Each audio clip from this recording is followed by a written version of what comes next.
Please like and subscribe. Alright everybody, we are going to be redoing a desktop. Now this desktop is actually being recycled. My employer was throwing a bunch of them out, so I saved a couple of them and tried to refurbish some of them. Now honestly, the damage on these is way too extensive to make it feasible not to buy another desktop. But for the purpose of these videos, and because I like to do stuff like this, we are going to refurbish it, paint it, make it match my room that I'm going to turn into a little vlogging studio, and see how it turns out. One of the first things you got to realize is anything that sticks above the total surface, like this is the laminate here that's actually peeled up. This is all has to be knocked down level or below in order to fix it properly. Otherwise you're going to have things popping up all over the place after you paint it. You'll see little bumps. So you either have to scrape or sand any of this stuff to get rid of it all. Then once you got rid of that, then you can fill in the divots.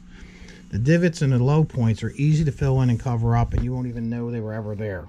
But if you have a bulging or a bump, you'll always see it. It'll always catch light, and you'll always have a problem with it. Alright, this is what we're going to be using to repair all the divots and dents and everything. It's just some Bondo glazing putty, which is used for cars mostly, but it'll work really good for this because it's not just wood, it's a laminate coating. So the laminate's plastic and then it's got wood underneath.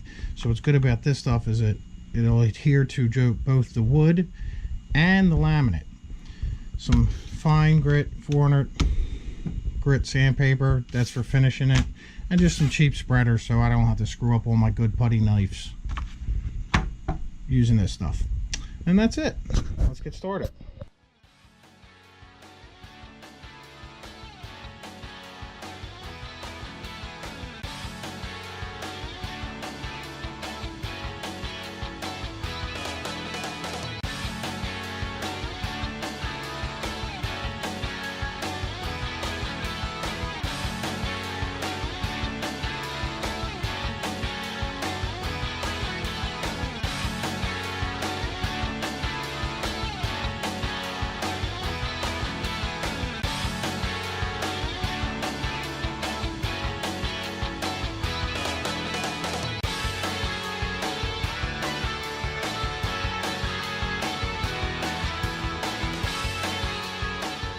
Now that we have it cleaned up a little bit, you can get an idea of the amount of damage that this table has.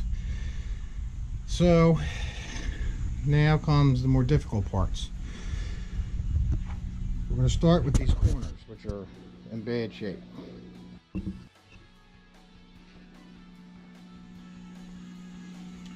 Alright, like I said before, you can't have raised edges, and if you notice, this has been smashed. It's raised high. So we have to do one of two things. Either beat it back into shape and then below level so that we can fill it in, or remove it completely. So I'm just going to try to beat it down.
see, I removed all the material that was loose and wouldn't go back into shape. So now we're going to have to fill this all in.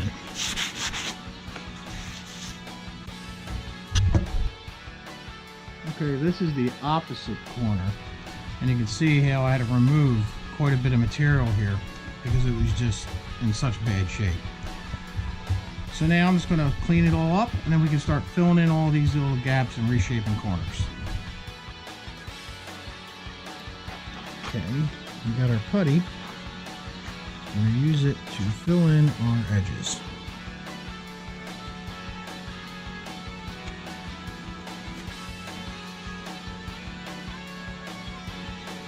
Now the idea is to make it a little bit larger than the existing and then sand it down, but only ever so slight.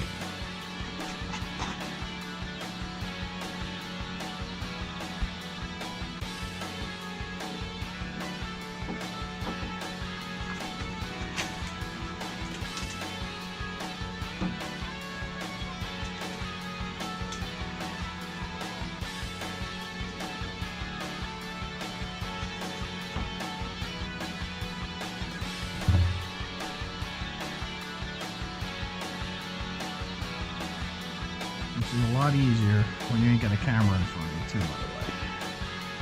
The camera's kind of in the way, but we'll make it.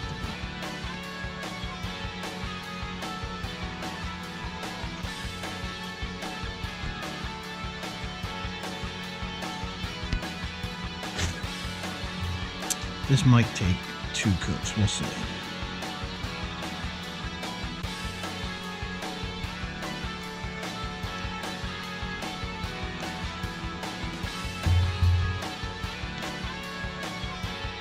Now for the scratches and divots on the top, they're really easy. You just smoosh a little on, smear it off at an angle across the hole.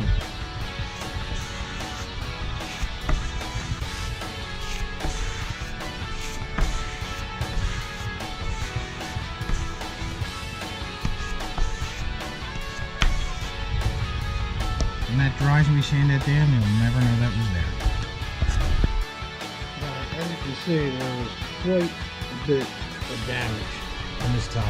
Like I said in the beginning, if I wasn't doing a video, I probably would just use this as a shelf or a work table or something, because this is probably a good 45 minutes worth of work right here alone, and it's probably going to need a second coat on the corners, which were really gorgeous. But it gives you an idea of the amount of work and when maybe you should call it quits, or, you know, if it has sentimental value, or you really want to do the project, then do it.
Alright, this is one of our heavily damaged corners, and as you can see, I sanded it even on both sides.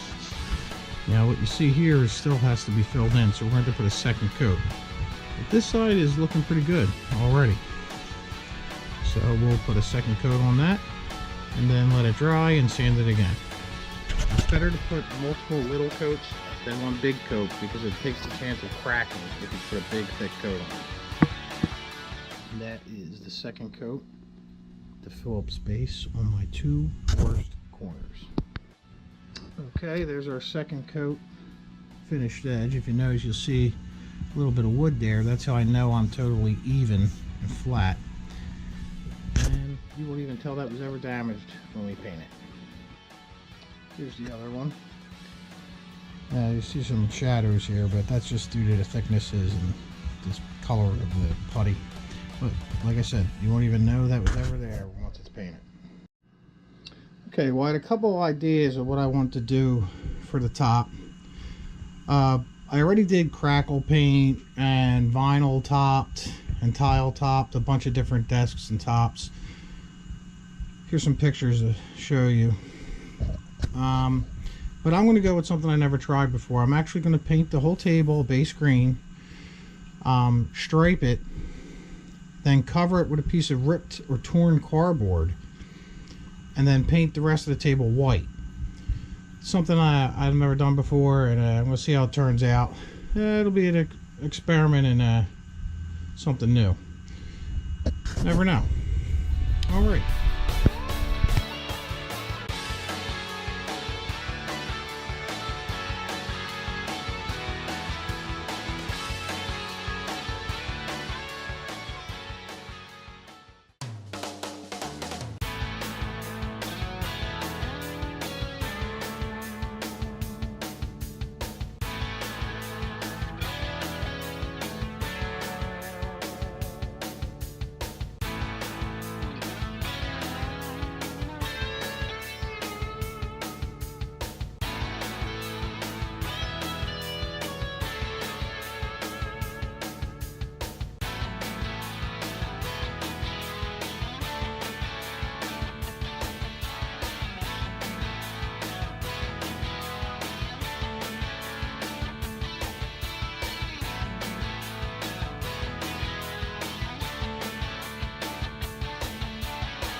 Alright, you can see when I flipped the cardboard over here, I got it on the wet paint, screwed it up a little bit, so I had to go back and respray it a little bit. But overall, it still turned out pretty good.